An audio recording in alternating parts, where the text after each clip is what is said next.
What's the crack? What's the bleeding story? Del Boy Gunner here with the legend Jez. I know I'm. You may not like being called that, Jez, do you? Actually, I'm not a legend, man. I'm just an everyday Arsenal fan. But first of all, thank you for inviting me on your show. No, I'll tell you. Sorry, go ahead. It's a real pleasure to be here, to be honest. So, no, fair play, mate. I'll tell you, because it's just like when I've been doing my streams and people just laying comments in my videos and stuff like that, and a few people have said it to me a few times. Oh, Del, you should get Jez on your show, mate. I think the two of us bounce well off each other, you know. So I just says, Jesus, yeah, actually, because you know, you speak the truth. I always put it as shooting from the hip, you know what I mean? Just say it straight. There's no point in brushing around things or dancing around things. Just lay it out there, you know what I mean? But yeah, no, look, thanks a million for going on my show. And look, good to be here. Cheers, mate. But yeah, we were just talking there earlier on, just in behind the behind the scenes, let's say, and we were just talking about I'd love to talk, let's say, first of all, starting about the 1989 season.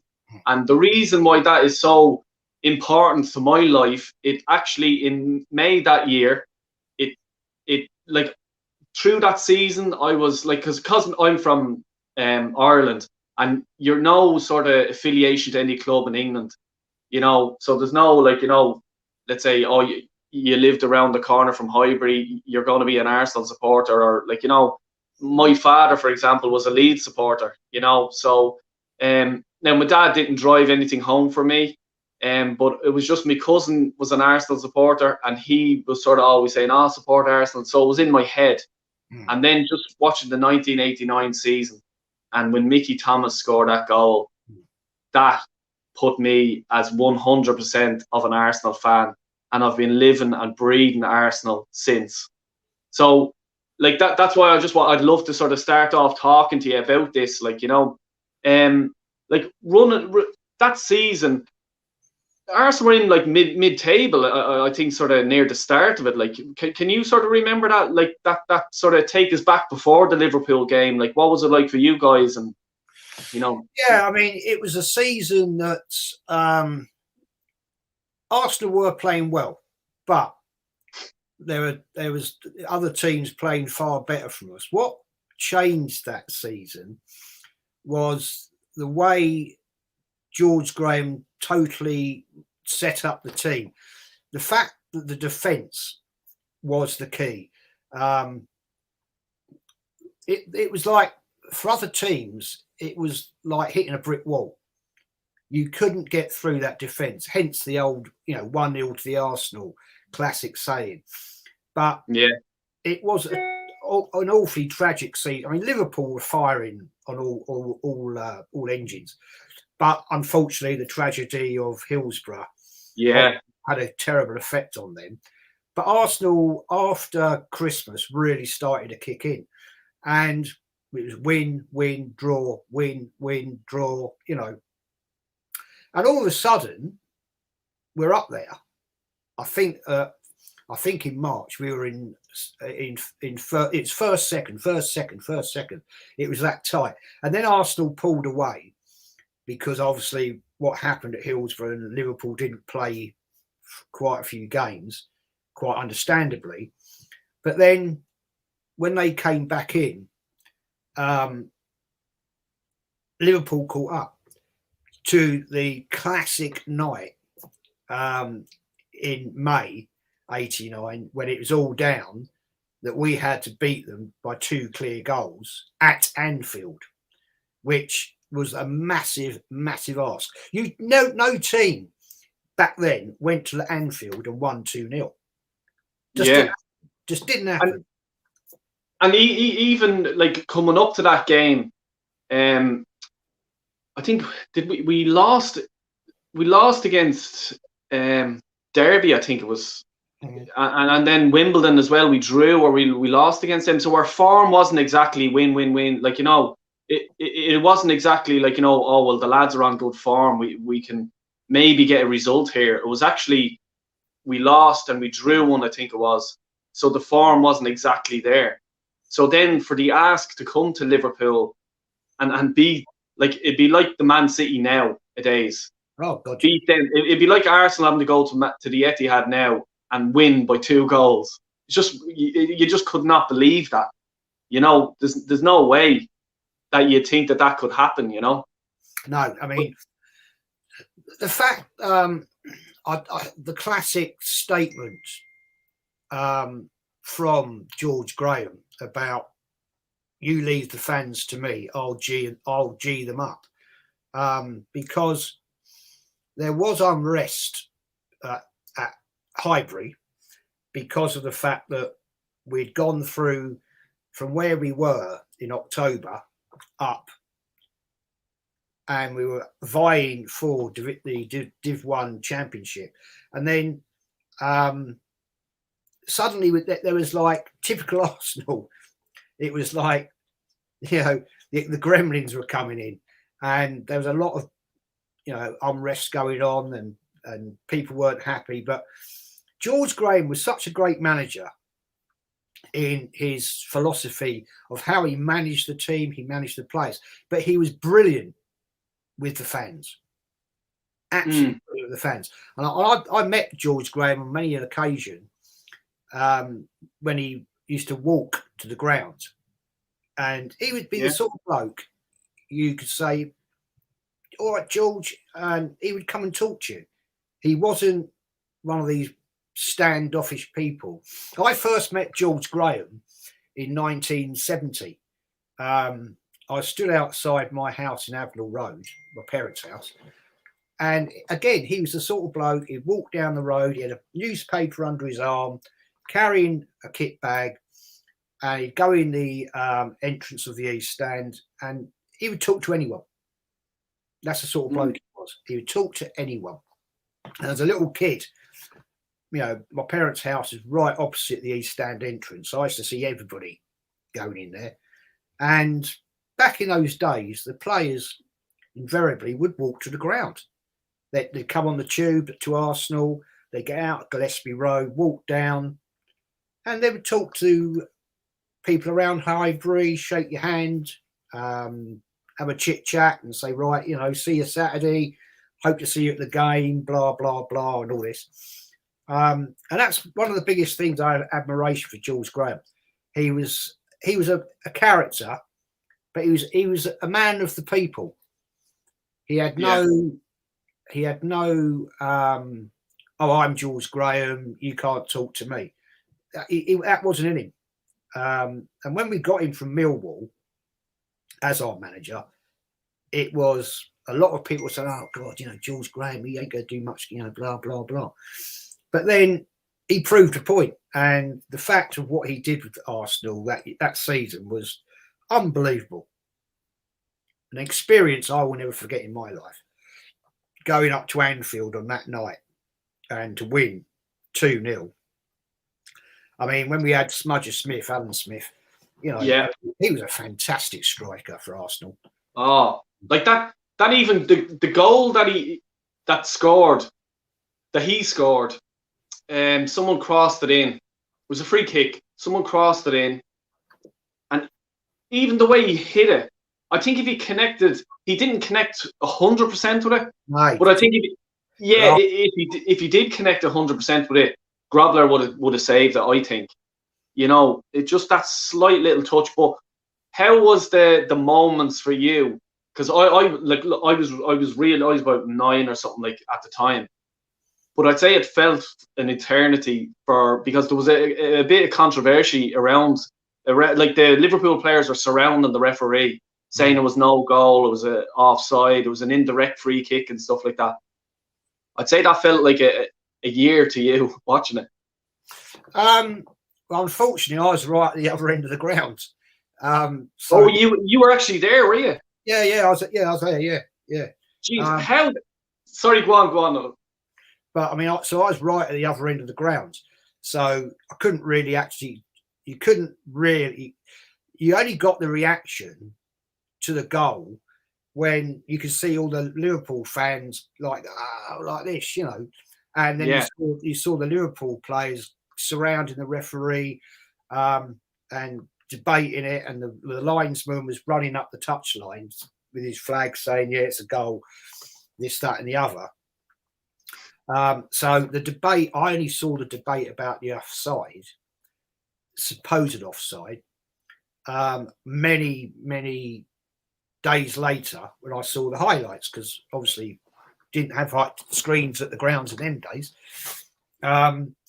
So it, to us in the far away end, it was, well, we scored, and there was a bit of deliberation for about 40 seconds where the Liverpool players were saying it's offside or whatever they were saying, and then the referees just said no, goal, centre circle, start the game. And then of course it all got very fiery, as we've all seen the classic thing of the Mickey Thomas goal, and the classic where I remember actually looking to the bench. I do remember this so clearly. When Mickey Thomas went down, I remember watching it live, and Dalglish just goes in the dugout. Yeah. But the atmosphere was surreal. I don't think I've ever been at a game ever since like that. It was so tense.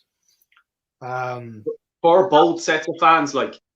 Oh God, yeah. I mean, but the one thing that struck me after the game, leaving the ground, was the Liverpool fans coming up and, basically they were applauding Arsenal fans. And you had people coming up and saying, well done, you fought well, you've done it, and well deserved, and all this and all that.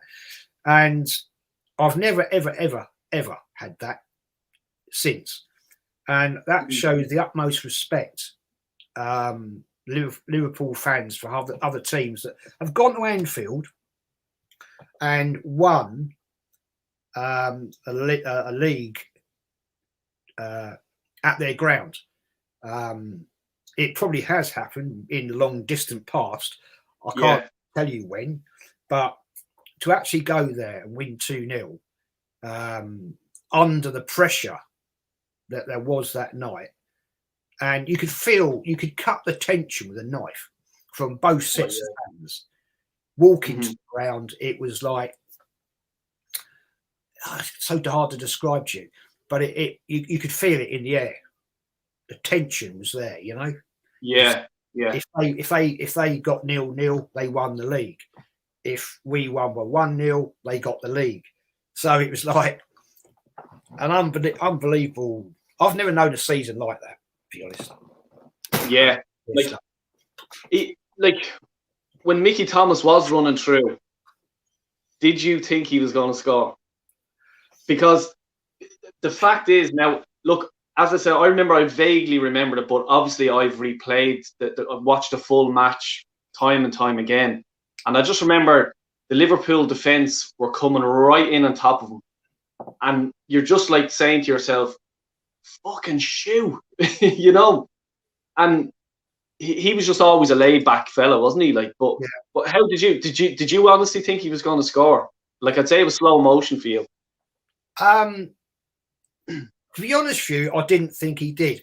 And when he did that deft little flick, it almost looked like he miskicked it. From where we were. It looked like, oh shit, he's cocked that up. And then all of a sudden, he's cartwheeling. And you see the ball bump into the net. And it's like, oh my God. And the whole place just erupted. Well, the Arsenal, and just absolutely erupted. And it was dance, jumping around, I remember I went down about 6 rows. Because, you're just going absolutely mentally. I ended up down amongst these 3 women, and I was banging into them, and they're all jumping around, and people are hugging each other and kissing each other, and people you might have seen at games, but you didn't know them.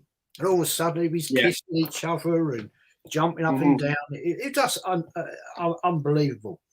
An experience that I will never ever forget. To be fair. Oh yeah. Like, and that's what I'm saying. Like, even that night just changed my life forever, because that's the reason why I support Arsenal. You know, and it's you know, you weren't just sharing it yourself. Like, you know, the Arsenal fans that were there, the Arsenal fans throughout the world, let's say, you know, and like, you know, the way David O'Leary, most caps for Arsenal, I think he still holds the record. Yeah, he does. Yeah. Now, Tony Adams for me is the best captain Arsenal have ever had. That's my opinion. But was David O'Leary sort of captain, you know, before that, or was he ever captain? David O'Leary was captain. But you know what I mean? Why wasn't David O'Leary captain that season? I know Tony was captain, but is that something that George Graham changed? George Graham basically that year, I think, had a different philosophy going forward, in that he had belief. David O'Leary was a great player and a great captain, but he was actually quite sort of meek and mild. Was Adam would kick your face in. Yeah. If he didn't like what you were doing, you know, he would go up to players and he'd be in their face. And he was a big fella, and he would bully you, and he'd be pointing and saying, you know, you couldn't hear what he was saying, but you could see he was giving some players some serious shit. And that's not how David O'Leary came across. So I think that is maybe why George Graham made Adams captain, because he could see that he had that fighter mentality. Yeah, I know. Yeah, like David O'Leary, he seems to come across like a gentleman, you know, and you don't need that in a football team, really. No, well, David O'Leary reminds me. No, sorry, Aubameyang as captain reminds me of David O'Leary. Right, I get you. He's a captain figure that doesn't really direct the team, if you get my meaning. Yeah. David O'Leary was quality as a defender. He was a quality defender, but he didn't really give the instruction. I remember Adams one day absolutely ripping the hell out of Lukic. He was like, you know, honestly, we were in the North Bank, and I forget the game. I can't remember the game, but I think it was a cup game. It might be a League Cup game, and Lukic was not having a great game. And Adams went up to him, and you got the sense that he was actually going to pick him up by his shirt and turn him on his head. It was that sort of feeling. Obviously, he didn't. Yeah. Adams would really go to town on players, seriously, and he had a different thing about him, and I think that helped that season with the structure of the defence and the way he could command that back line was so commanding that it was difficult for teams to get through it. You know, it was the classic, wasn't it? You know, Arsenal step up 1 yard and you're offside. In the old days, how the offside law worked, and it caught out so many teams, and it worked. It was basic. It wasn't anything clever, but it worked. And Adams had it timed to perfection, and that really did help Arsenal that year. And the fact of his ferocious way of commanding the defence, Tony Adams, I mean, it made a hell of a difference to the team.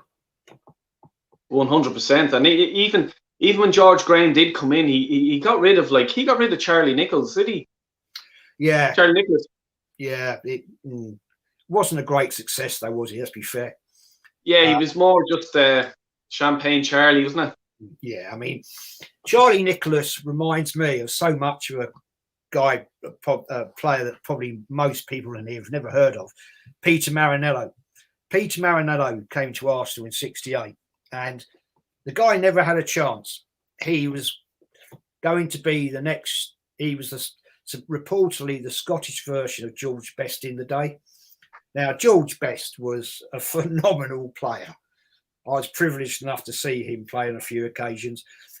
But Peter Marinello, poor bloke, came in and the press hyped him up that he was going to be, George, the next George Best. He wasn't. He was okay. Peter Marinello reminded me of a modern player I compare him with today, of Lacazette. A lot of potential, doesn't deliver at times. Yeah. And sadly, Charlie Nicholas was much the same. I remember when Charlie Nicholas scored those 2 goals in the cup final, but he had it there, but he never really fulfilled it, if that makes sense. I know what you're saying. I suppose exactly what you're saying there now about Lacazette. Like before he came to us, I was expecting big things from him. To be winning the Golden Boot. But he's just he gets his few goals this season, and that's about it. So I understand where you're coming from. Yeah, he never met the peak that everybody thought he was going to. Showed great spirit, showed great talent, but it never came to fruition. Excuse me, which was a great shame, actually. But the thing is with George Graham, he didn't take fools lightly, and he quite clearly saw, well, okay, you're not going to do what we thought you were going to do, and it's time to go. Unlike the Arsenal team we have now, dare we say. Well, we'll come across that in a minute. Last thing on the sort of 89 season, what I just wanted to go through is, where were you celebrating that night? Did you get a bus back, or were you staying in Liverpool? No. We had, back in those days, we had the rottenest, rattiest transit people carrier. This thing was a pile of crap. And the only reason it was on the road was because one of the guys who drove it, we all took turns in driving it. It had no heater. Oh. Right. It leaked like a sieve. It wouldn't do above about 70 mile an hour on a downhill with a wind behind. It creaked, it groaned. It was all different colours, but it kept it on the road because one of the guys' dads owned a garage, so we used to keep it patched up at the garage.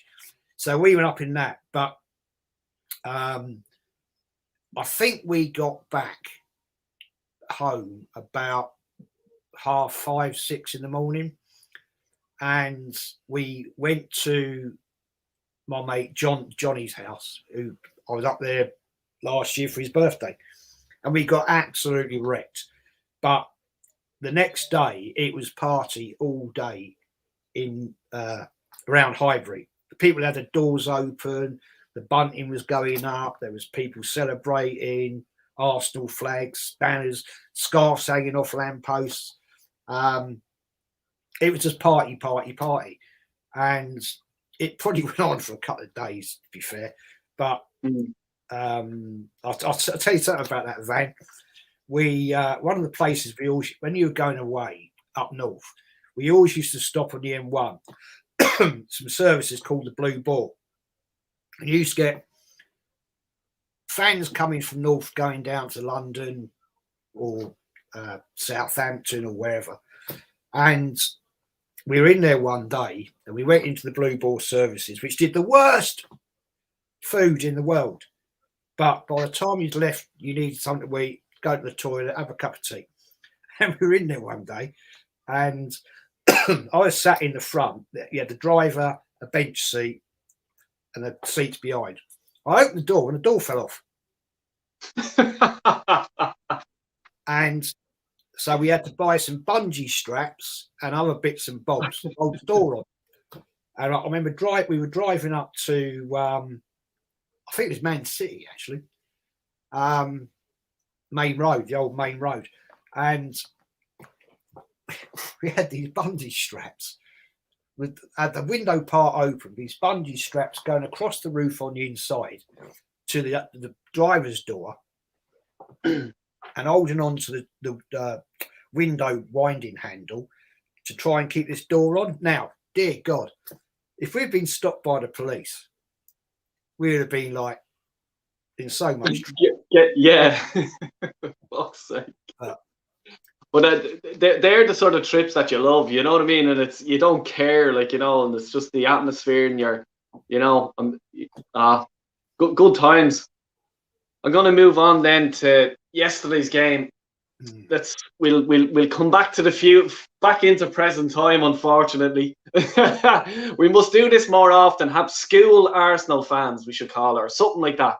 You know, talk about the previous times and how big of a club Arsenal are, you know, and to me, they're a world famous team, and some people don't realise that, you know what I mean? It's just crazy, and to, you know, there was times before Arsene Wenger that we actually won stuff, you know, and these guys have to be appreciated. And like, for me back then, my favourite player was Paul Merson. I just used to love him, the long hair, and he's a great baller. I thought, like, you know, for me growing up, and obviously then sort of when Ian Wright signed in '91, wasn't it? Yeah. But yeah, look, come here. We'll talk about that some other time again, please God, you know. But yeah, so you just said about Ian Wright. I remember when we bought him from Palace. My boss at the time was a Palace fan, big, massive, huge Palace fan. And I said, we bought that bloody Ian Wright. And he went, yeah, he's a great player. I said, he'll do nothing good at Arsenal. How wrong was I? Knows what I know, doesn't it? Yeah. Because when he did sign for Arsenal that time, that's all I was in playing in school and stuff like that. I was just Ian Wright, right. You know, giving it all that. But anyway, what did you think? What did you make of the performance yesterday? First of all, the performance of the team in general. Well, going down to 10 men at Anfield is never an easy thing. Let's be fair. And I'll give the utmost credit to that team for their fight, determination. Once Xhaka did Xhaka stuff, we were on the back foot, and all we could do was defend with our lives. Now, we were lucky in the fact that Mane and Salah weren't there, because if they'd been there, mate, we'd have been done. Yeah, no question. But we got away with it. We got a 0-0 Anfield, and you've got to take that as positive.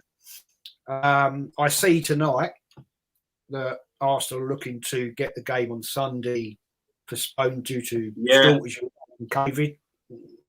Playing the game, good old Arsenal playing the game.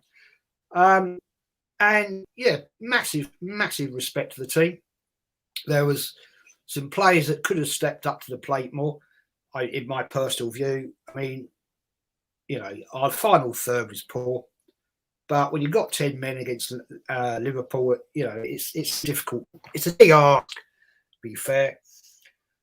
I've got concern about certain players are going to get burnt out, as I said last night with Lee and Kenny. We've seen it before. Was happening with like the players like Wiltshire, overplayed, injured, and then ruined, basically, because their physicality can't take it anymore. massive respect to the Arsenal faithful for turning up. It's a long, bloody journey up there. And on a cold, horrible night, making that 5-hour journey. Taking the day or two off work. Oh, yeah. I mean, you know, the Arsenal away crew are one of the best. You know, I mean, I don't go away as much as I used to now. I do try. I actually prefer going away than going to the Emirates, to be fair. Yeah. It's a great day out going away, but yeah, good performance, got a result, and it puts us on an even playing field for the return at the Emirates. And like we'll come to our friend who ruined the game, I thought. But I was doing a live stream with Northside and Big Josh for the game, and it's one thing I did say. He fucked it. He so disrespected them away fans too many times, and he did it again against Liverpool. Yeah. Like nothing is going to happen to him, as in find a week's wages, a slap on the wrist. He should be apologising to them away fans who had to take a day off work or whatever they had to do. They had to travel 3-4 hours. Is it probably even more? About 5 hours from North London. 5 hours. Jesus Christ. So the 5 hours up and 5 hours back. That's 10 hours. And then sitting, it was free, cold, wet, you know, everything like that. Taking a day off the following day for work, and he goes and does something like that. And that's me being, I'm being filtered here, let's say, because if you see a few of my videos, I get very, you know, emotional, and my heart does be on my sleeve. You know, I'll keep it calm tonight because I have a good guest and I'm being polite. You have to keep it calm with me, mate. All right, he's a fucking wanker. He is. Right, mate, the things I've called him on Lee's chat. The guy. Go ahead, sorry. No, go on. Say what you're going to say. I was going to say, like, what did you make of it? Did you think he needed to do it? Did Ramsdale or anyone else sort of fuck him up that he had to do it? Or what do you make of it? Ramsdale didn't help him. Ramsdale could have come out quicker. I thought last night Ramsdale was not on his game. Now, when Ramsdale first came in, I was like, oh my dear God, really? But he's proved me wrong. And I've always said, if a player proves me wrong, I'll applaud him and say, you've proved me wrong. And he has. So big up to him. No, he did not need to make that tackle in that way. I've seen people commenting, oh, if he hadn't taken one for the team, he was going to score. I don't think so, because he was starting to lose control of that ball. And why kick somebody in the stomach, for starters? You know, I know Xhaka's got the turning circle and the speed of the Bismarck, but, you know, the guy's a liability. You know, it's the semi-final of the Carabao Cup. It's a trophy, the only trophy we're going to win, possibly have a chance of winning this season. And you do that and put the whole team under pressure. Straight away, Arteta has to change the team around. You can see when Nketiah went off, he was so pissed off, that boy. And I don't really rate Eddie, to be fair, but you can see he was pissed off, and fair play to him. You never know. If he'd been on the park, he could have nicked a goal. He has done it. Could have been a total different thing going into the game on Thursday, 1-0 up. So, you know, it's a totally different thing. But Xhaka is disrespectful to us as fans. He's disrespectful to his teammates. The guy doesn't give a toss. It's all about Xhaka. And the whole time, and I'm sorry, I've got to put it on Arteta. He gave him another contract. The guy is not good enough for Arsenal. You know, it's time that Arteta, as an ex-Arsenal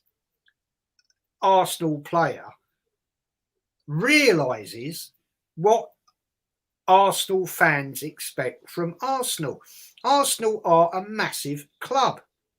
All right, we haven't won a league trophy for, well, be 18 years this year, which will equal the longest time Arsenal's never won a league trophy. And it's that idiot, or as I like to call him, that prick, that is costing this this club. And all the time Arteta is here, so I'm answering that guy that put in your chat a minute ago. If Arteta was to win the league, which he's not, let's be real, no, I still don't want him, because he's not good enough for this club. He's not going to lead us forward, and he has to go, and Xhaka and go with him. Yeah, like so straight away, like when he done that, I was just rip his contract up. Please go for free. You get a free signing on fee wherever you want to go. Roma, Jose can give you a nice $1 million or $2 million just to sign on. Just get out of the club, because he's done for me now. It's just it's too much of a joke. The Man City thing was even like I was the same, you know, and like if you just glanced at the screen and you just seen him a boot, you couldn't make out it was him. And next thing someone said it's a red card. Straight away, who's the first person you would think? Xhaka. Straight away. You know what I mean? And it's just so annoying. It's happening too many times. We're just repeating ourselves now. We like after the Man City game was just pure repeating. You're just you fucking dickhead. Like I'm just so annoyed, you know. But look, we'll continue. We could go on and on about this guy, but we're going to keep it nice and positive and be happy. It's a Friday evening. We're all chilled out for the weekend. Drink mode session. I'm sure you're having a red wine there, are you? I've got a red wine, man. Yeah. Cheers. Good health. Yeah, cheers, man. Man of the match. Who'd you go? I went Lacazette. I'll tell you why I went Lacazette. He showed captain qualities in the fact he was all over the park. He was in midfield, he was in defence, he was up front, and you can't ask any more of a player when you're down to 10 men at Anfield to do that. He ran his nuts off last night, and so yeah, I think in the player ratings I gave him an 8. A lot of people went for Ben White. Ben White had a great game. A lot of people don't like Ben White. I've seen him play some good games this season. I've seen him play some crap. So with me, the jury's still out on him. But I thought Lacazette last night showed great qualities.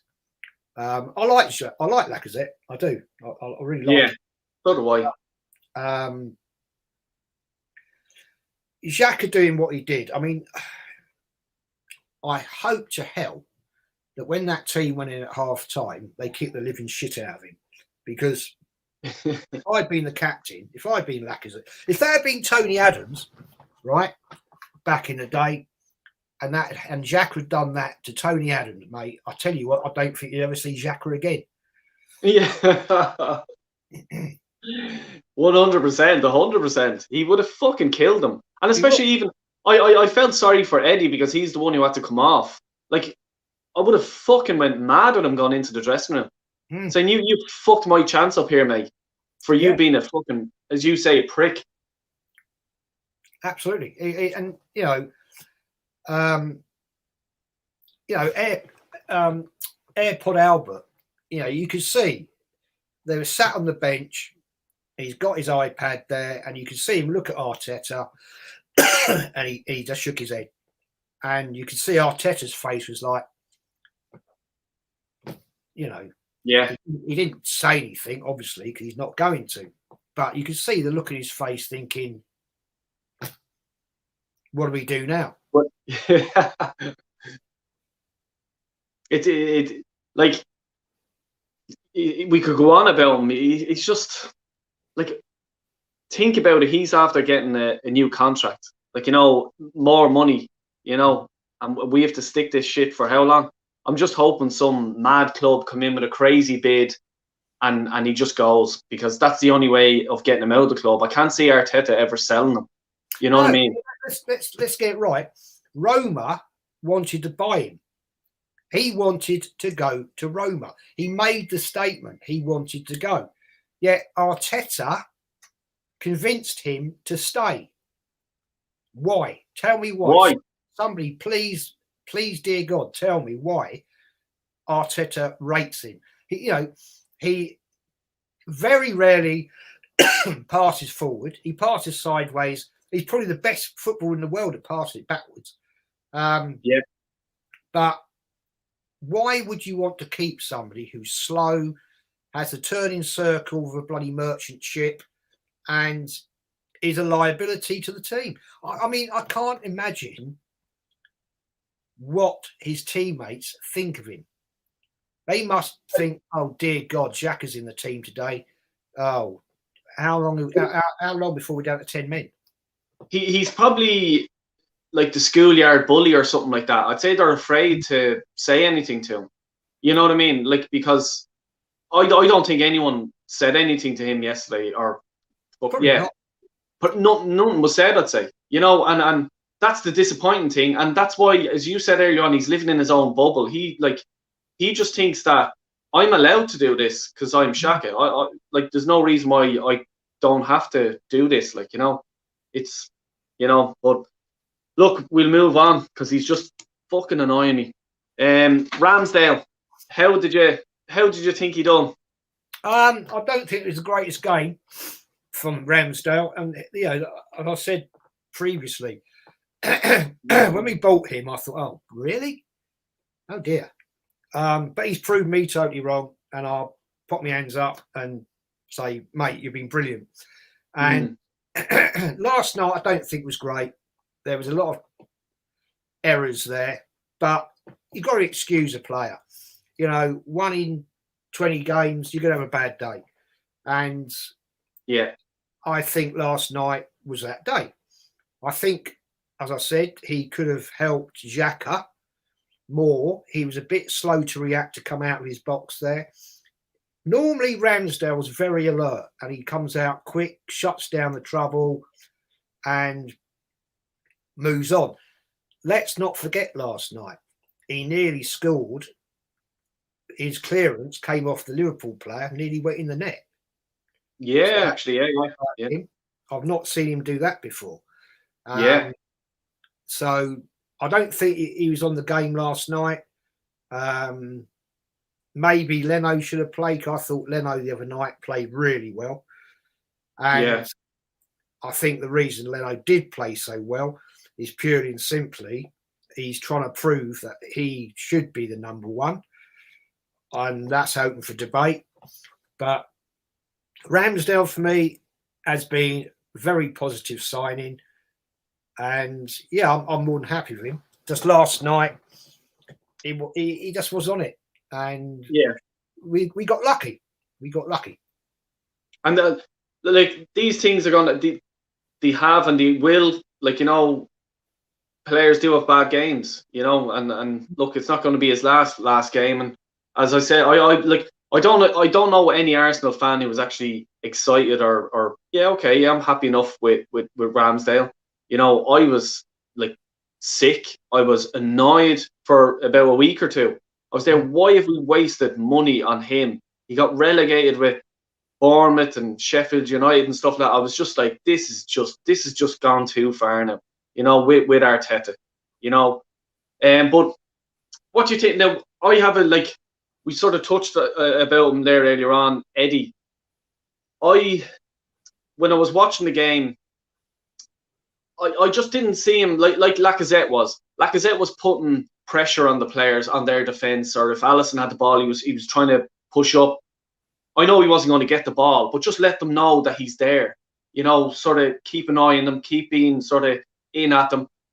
I didn't really think Eddie was doing that much, and I thought he should be doing what Lacazette's doing, more than Lacazette, because first of all, he's a younger player. His contract's running out. He's putting himself in the shop window. How many millions of people were looking at that game because it's Liverpool Arsenal?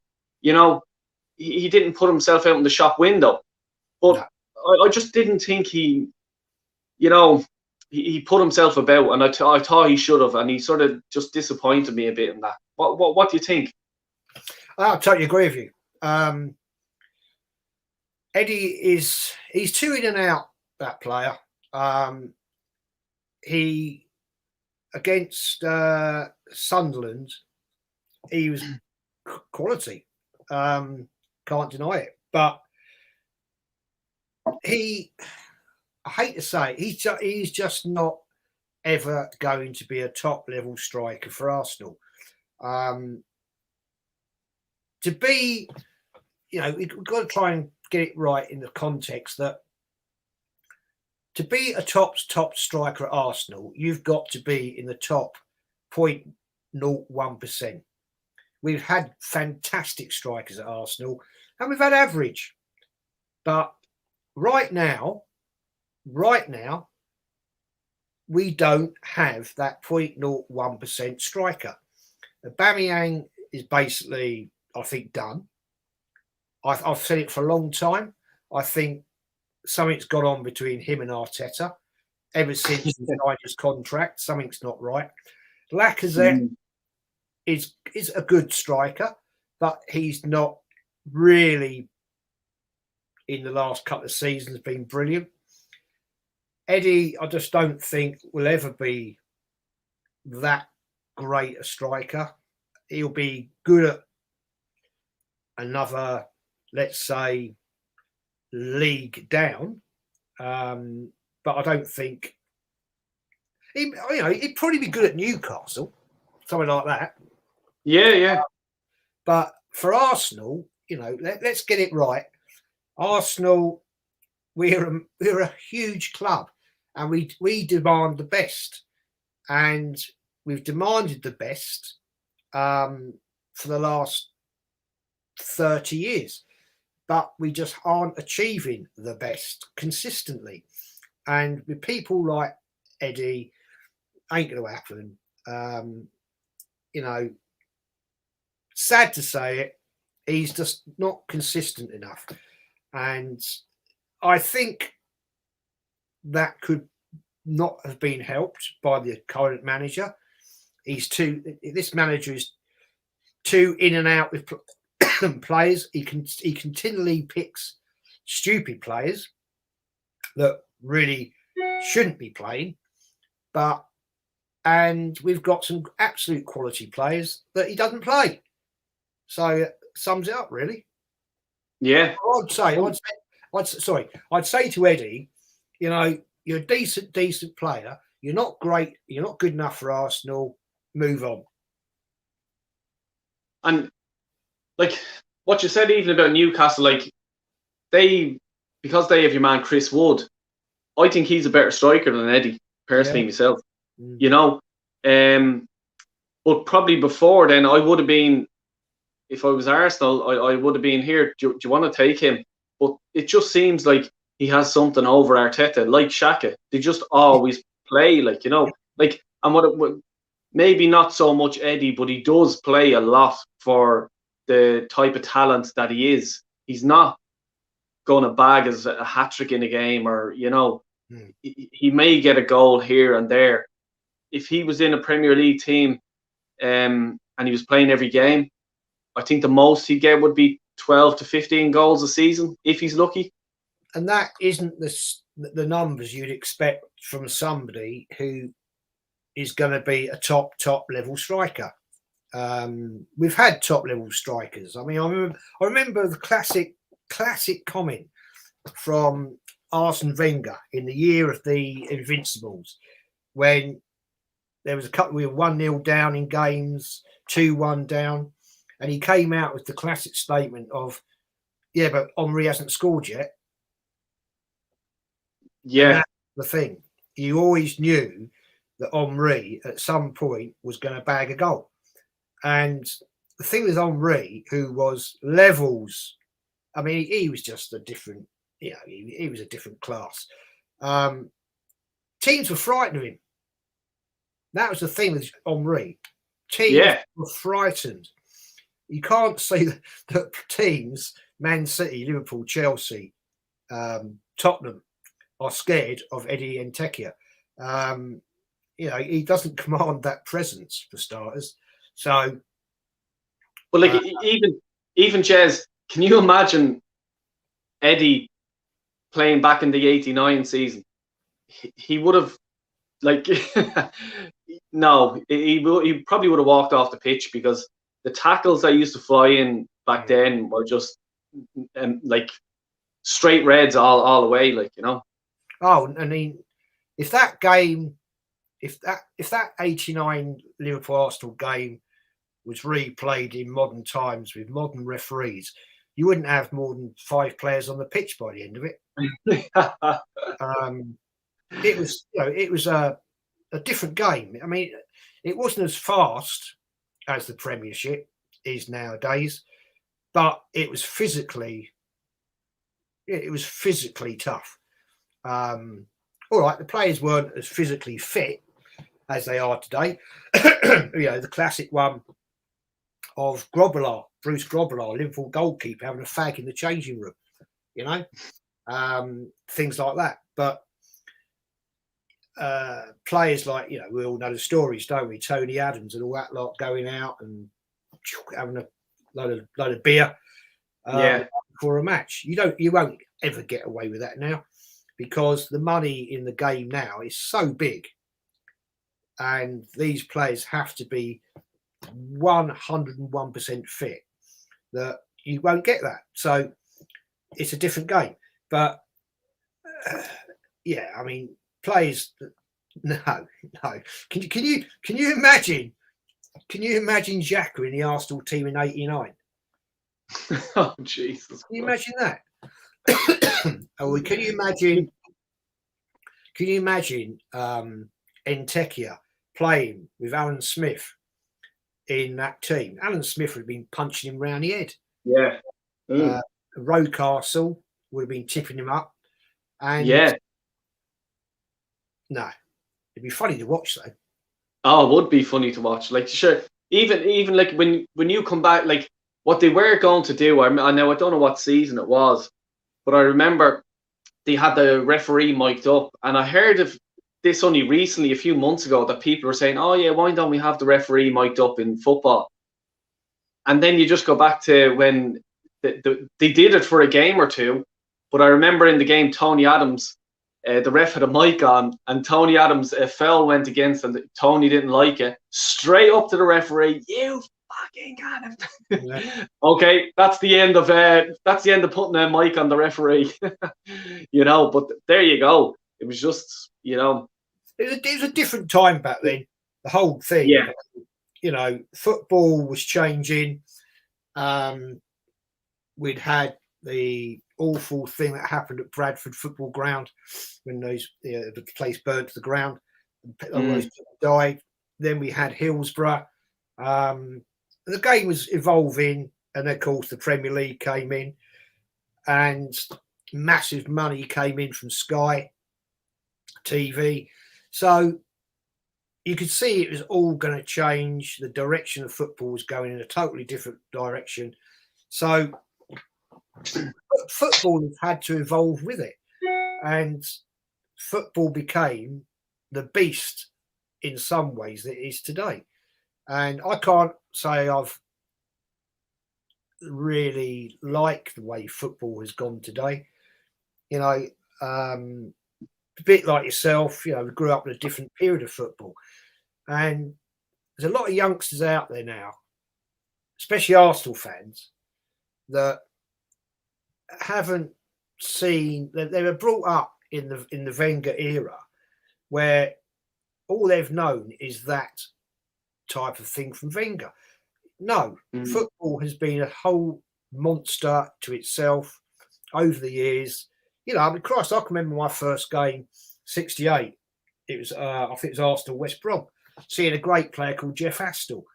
Now, dear God, that bloke, he would take your legs off. Horrible old muddy football pitches, leather football. If you're anything, it would knock you out. Even Jez, I'm sure you might remember Johnny Giles. He was probably one of the dirtiest players ever. Yeah.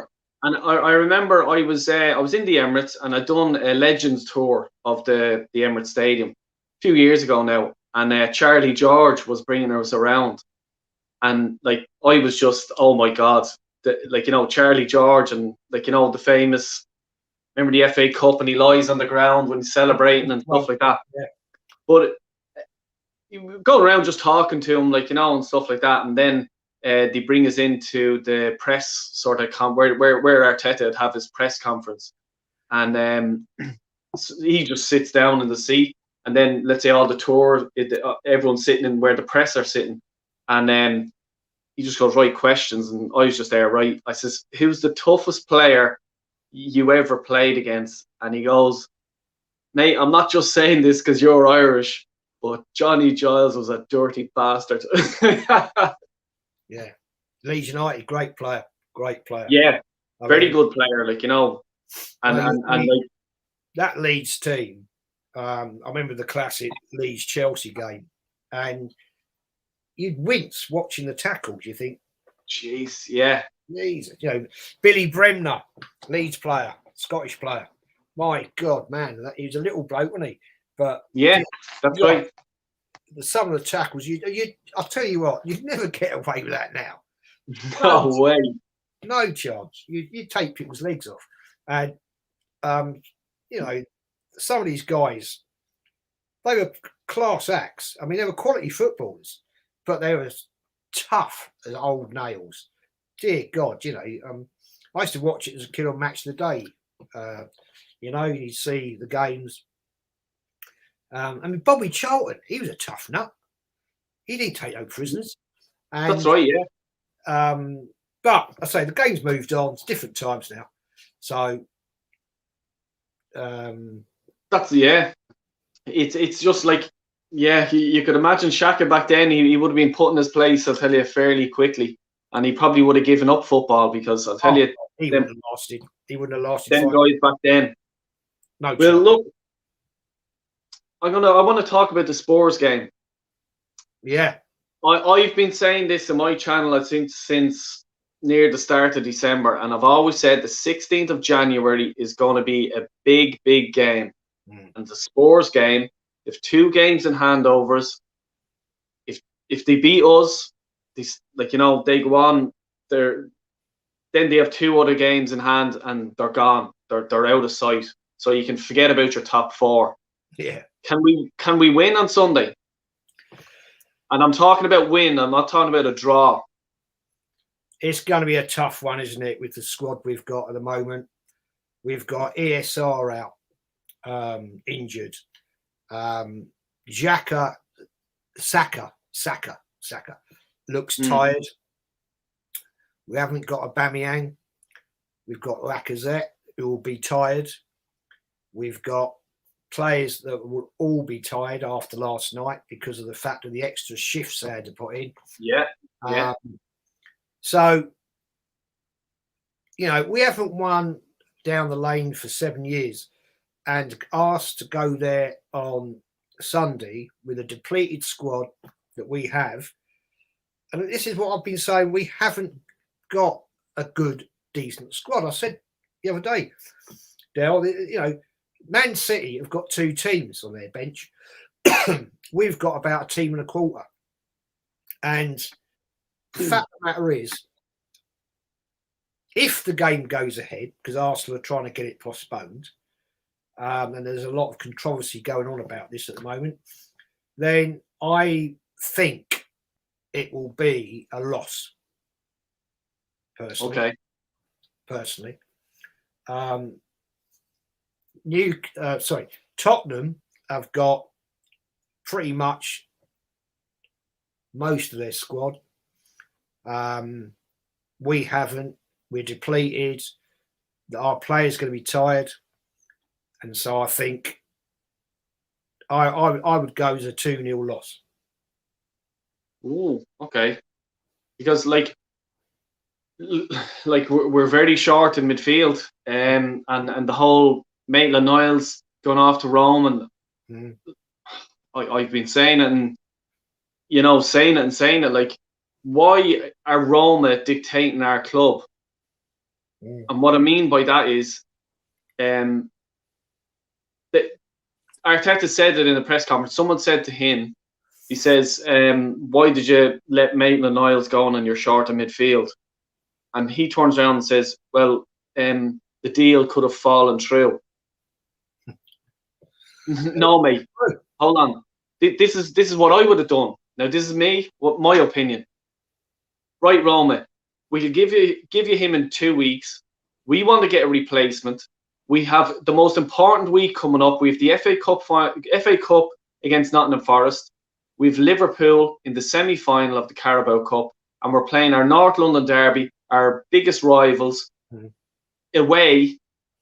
And if we lose that, where our season is pretty much in the pan, So you can wait another week and then let us try to, the following week, then try to get a replacement in, and then you can have the deal. So Roma, if you want them, you'll have to wait that long, because that's what we're doing. We're not going to jeopardize our season just because you want them now. If you don't want them, fuck off. It's as simple as that. Okay? And don't give me this crap that no one else would have came in for him, because I'm sure any club under the top 10 would have 100% came in and says, we'll take him, 100% I will, because he's a good player, and he's definitely at that level, and he would improve any team from the bottom 10 in the Premier League down. So I just don't understand why he's saying that, the deal could have been jeopardised. The question I have to ask on this is, knowing we've got players going to the AFCON, where is the sense in letting him go anyway? We don't need to put him out on loan. Why are we doing it? What's are Roma going to buy him at the end of the season? Is it a loan to buy?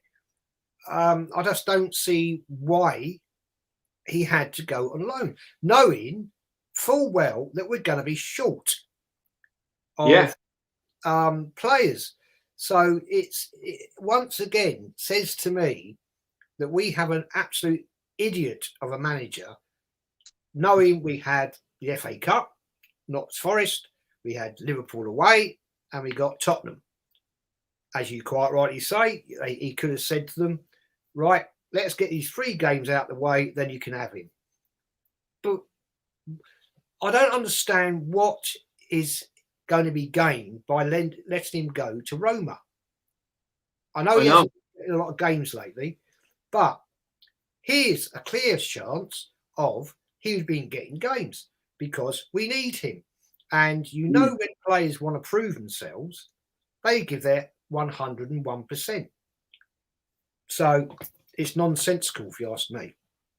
Yeah, like it's just and he was saying, and the player wanted it in Roma. No, but hold on, you just say it to Maitland-Niles. Here, there's 3 games. You'll get 3 games. You'll start in midfield. Put yourself out there. You're in the shop window if you want. It's going to be a win-win for everyone here. But no, it's just sort of on Edu and Arteta. It's weak management.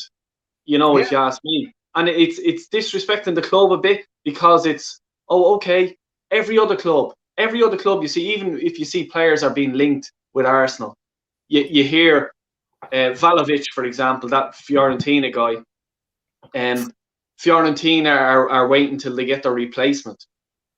But yet, we just let Maitland-Niles go in one of the most important weeks of the season for us. Yeah. Like, I'm sure clubs in Europe, not a lot, let alone England, in Europe, are just laughing like, my God, like, it's not as if we need the money, or we're tight of money, and we're going into administration or something like that. But we need to start acting like a big club, and that's the whole sort of thing that what I was saying there. We started this stream as in '89. We're like such a big club, like tough players that played with us, great managers. you know, and we're bending over backwards for Roma and Maitland-Niles. Do me a favour, mate. Seriously. The thing is Arsenal are a big club, but it's a big club being managed by complete idiots. And I'm not going to bring into the equation here the Cronkies, because they don't manage the club. They own the club. What is managing the club is the idiots upstairs and Arteta. And these are the people that make those decisions. It's not Josh Kroenke. He doesn't make that decision, because let's be honest, Josh Kroenke probably doesn't even know who Maitland-Niles is, to be fair. Yeah, yeah, you're right, 100%. So it's Arteta, Edu, and all that crew that make these stupid decisions. Like in the summer, Edu's reported, you know, transfer business. Well, where was it then? Because I've obviously missed it. And so that is where Arsenal is going wrong. You know, I mean, the Cronkies have piled in $250 million to this manager. So you can't say they don't pay the money. They've allowed £250 million to be spent by this manager on players, and some of them have been pretty crap. Let's be honest. Yeah. So we can take that out of the equation. So you take them out of the equation. What's left? Arteta, Edu, and that lot, and that's where it's all going wrong. They're not good enough to manage this club. And exactly. All the time we've got them, we're in the shit. And it's like the Cronkies, as you says, and this is no offense to anyone in America or anything like that, but like they don't understand football. They don't understand the history of Arsenal. We're talking about Arsenal. They don't understand it. Okay, so they're just these rich guys who just come over. We'll buy this tie. It's Arsenal. It's not a tie to me. It's not a tie to you. It's like my livelihood. I every time, during every day, I'm looking at Arsenal news. I'm looking Arsenal history. That's what I do. Okay, so it's not a tie to me. You know, if I'm Josh, well, first of all, I have 2 points. So it's Vinay, Edu, and Arteta. They're in their little bubble and they're in their little huddle and they're sort of saying, right, let's keep our jobs. What do we need to do? And yeah, great. We'll big it up to the Cronkies, saying we're doing a great job and blah, blah, blah. I knew in the summer we were short in midfield. Okay? I'm sure you did, and I'm sure 99% of the Arsenal fan base knew we were short in midfield. The problem has come up now. We're back in the summertime, we knew it, and now this is where it's come to. We're short in midfield. We're letting another midfielder go. Okay? Why is there someone not turning around to them 3 guys, going, you and your man Garlic as well, whatever his fucking name is, going to them 4 guys, lads? How has it come to this? We're basically, okay, the Spurs game, they're trying to call it off because we're short players as well. That's one of the main reasons, I think. Okay, so them 4 guys, someone should be saying, hold on, who's not doing their job here? Because we're short midfield. We should not be short midfield. We're supposed to be a team going to the top 4, challenging for titles, and we're short players. No, not watching for me. If I was Josh or Stan or whatever, I'd get an independent, so a neutral guy who knows no one in the club, and I'd hunt around England or something like that, get someone from fucking Manchester or wherever who is a football brain, go in, look through the whole of Arsenal there for me, and come back with a report for me what needs to be changed. Because these lads, the 4 lads that I've named there, have done something wrong, or they're not. One of them or 2 of them are not doing their job. So I want to be fucking sacking someone here for this. You know, but it just seems at Arsenal, no one's getting slapped on the wrist or a kick in the fucking arse saying, mate, you're not doing your fucking job. No. You know, let's think about we all know we're short in midfield and have been since the summer. And what do we buy? We buy Tomiyasu, I think he's done great. We buy Ben White, we buy Ramsdale, yeah, and midfielders of quality. I mean quality midfielders. No one. So exactly, like that says it all, doesn't it? Why let Saliba go on loan? Could you not hold on to him? Not even buy Ben White or anything like that, and then just spend the money on Basuma. Yeah, well, we've all been saying this for time, that and this is what I'm trying to, the point. There's so many people that just don't get this. Is that we all know it, we've all seen it, all the Arteta sexuals. The guy is a complete prick. He doesn't know how to manage a football team, and he doesn't know how to run the club in selection of what players he wants. And it's the same with Vinay, and it's the same with bloody Edu. They're in there for the jobs for the boys. They're in there for the millions of pounds a year. Edu likes to scoot around on his bloody jet skis, and so we're never going to achieve anything with these idiots there. Let's not get it wrong. When Arteta came in, who does he know? Edu. Yeah? Yeah? Knew each other from back in time. Yeah? Yeah. So they're like best buddies, They probably have a good old time at the weekend sucking each other off. But yeah, it's this is the whole fundamental problem of Arsenal, is mismanagement. And it's not the first time it's happened. It happened back in the early 70s. And it's happened. It ripples through the club, and let's be fair, it's currently happening at Man United. Probably the biggest club in the world, totally mismanaged. So we're not on our own in this one. But when you look at the likes of how Man City are run, Chelsea are run, yeah, Liverpool, yeah, can't include Tottenham in it because they're have issues. But Arsenal Football Club, one of the biggest clubs in England, are being run like a bunch of idiots. And until that changes, nothing is going to change. Nothing will. And I'm just reading here what Sophie says. I want to know who was responsible for hiring Arteta, Edu, and Vinay. Exactly. It's the board and it's the Cronkies. Yeah, but wasn't it Arteta was hired by? He was brought in by those two guys that have now gone. I can't think their bleeding names. Oh, Mislintat and Raul. Yeah, they brought in Arteta. Edu and Vinay came in afterwards, didn't they? Yeah. But let's be honest. Josh Kroenke, right? He doesn't know. He would not have known who Edu was. He wouldn't have known who Vinay was. Yeah. He was led by somebody, I don't know who, to bring them in. And the only reason Edu came in was because of his Brazilian connection. Yeah.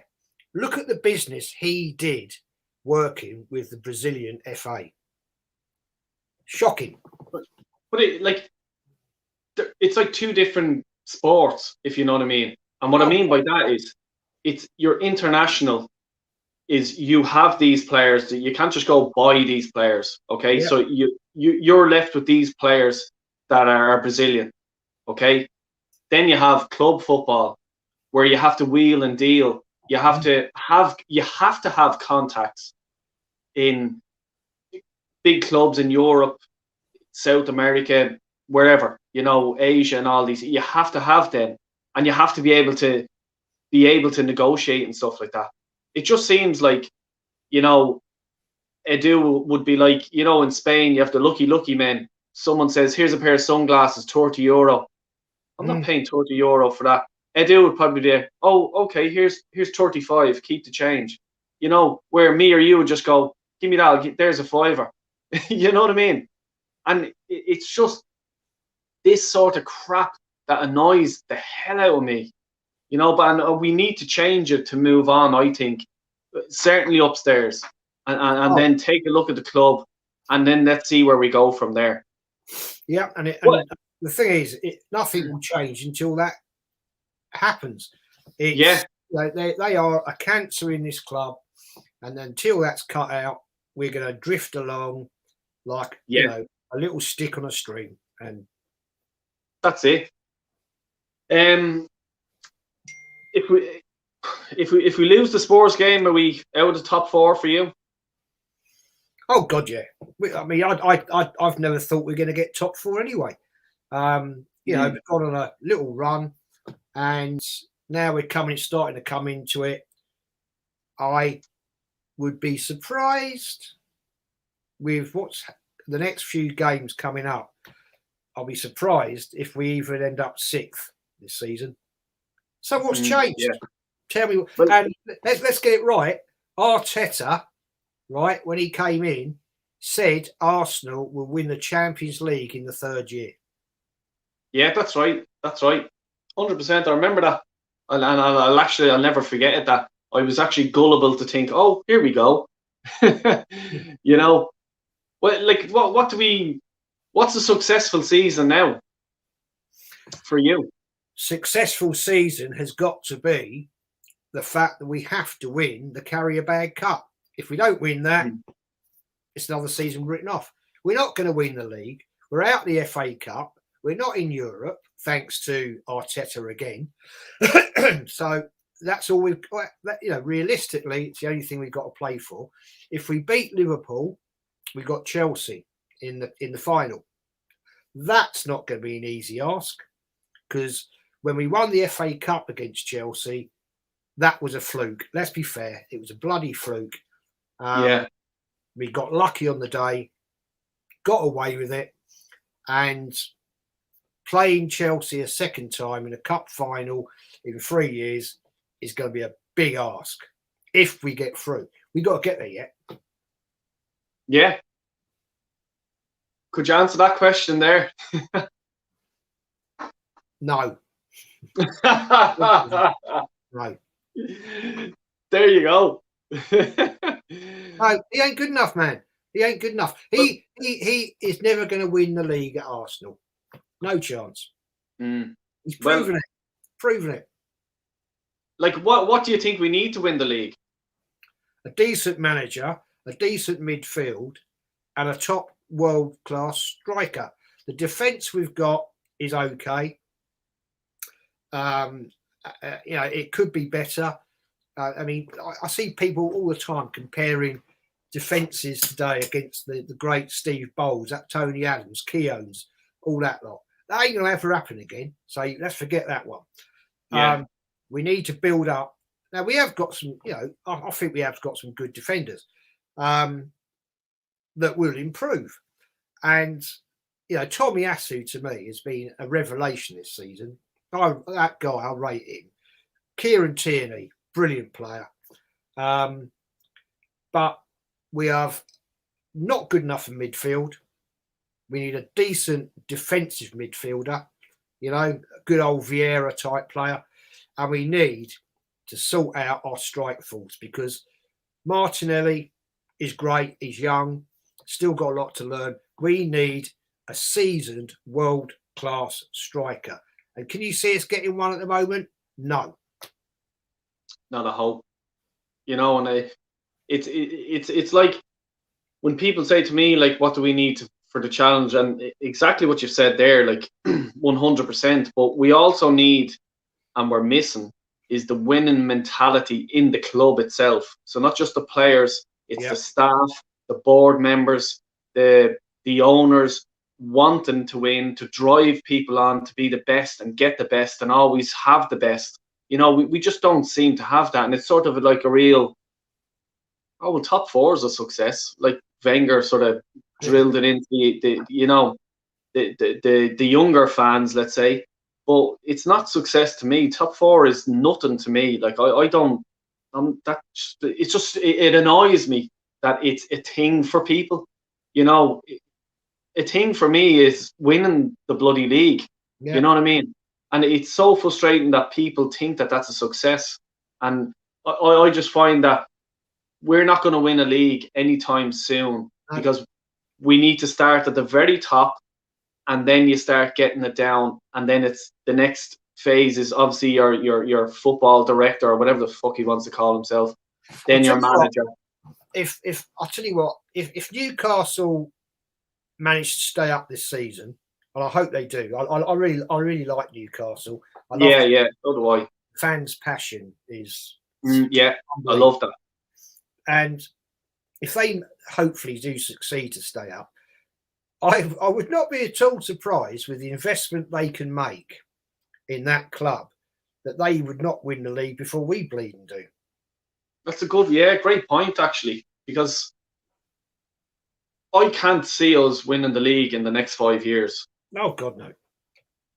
And not currently as it stands, not with the current leadership, no chance. 100%. And it's look. Hopefully we will get there sooner rather than later, and we're wrong and we don't know anything about football. I'd love me to be proved wrong about football, but unfortunately, I've been around this club for 53 years, and I haven't seen a lot change. I've seen them win trophies, I've seen us win the FA Cup, but I've also seen the bad times, and I've seen the way that Arsenal Football Club can be run, and this club has been run very badly for the past 16 years. We were sold a dream, which hasn't happened. They knocked down, in my book, one of the greatest stadiums in England. And we've achieved, what have we achieved? Not a lot. So let's just get back to reality, to the people out there that think Arteta's going to achieve great things. He ain't. Been there, seen it, done it, and not happening. So, no. Exactly. And look, Jez, I think I've had you long enough now, and I really do appreciate you coming on my channel. I can't stress it enough. It's been a great chat, and I've really great chat. And look, even through the comments there, and people have enjoyed it. Like, I would love to do it again. Definitely. Love to come back another day. Yeah.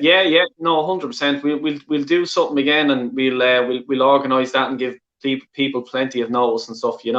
But is there anything you've coming up, or anything you want to shout out? Or no, not really. I'm hoping the game goes ahead on Sunday. I've got a ticket for the game, so I'll be heading on up there. And if it does get called off, I'll be pretty pissed off, to be fair. I've got a whole day planned up there, meeting up some old mates. And, North London derby, it's a great day out. It really is. It's not like it was back in the day when you had all the idiots, which is a good thing. Kicking off and punching and fighting. You get the abuse and you give it back. It's all good banter now. And so I'm looking forward to it. And I think it'll be a tough day out for us up there on Sunday. And I hope I'm wrong. I truly hope I'm wrong. Hope we come away with a win. But realism, I think it will come away not with 3 points. Unfortunately, yeah. Well, look, I might do. I'll wait till I know myself. I think they're making a decision tomorrow, I think, about the game. So I'm like yourself. I hope they don't call it off. Just go, and it's like a plaster. Just rip it off. Let's go for it, because we have to play them eventually, and look, you never know with the COVID cases or anything. It could get worse. We don't know. But look, thanks a million again, Jeff, and thanks to everyone that in the chat, and we've loads of comments there, and really appreciate the much love that everyone has given us is great, and general. Big up the chat. Yeah, and look, we'll try and do this again for everyone else. We'll have a few chats and we'll do something and we'll let everyone know. Thanks, everyone. Take care. Take care. Bye.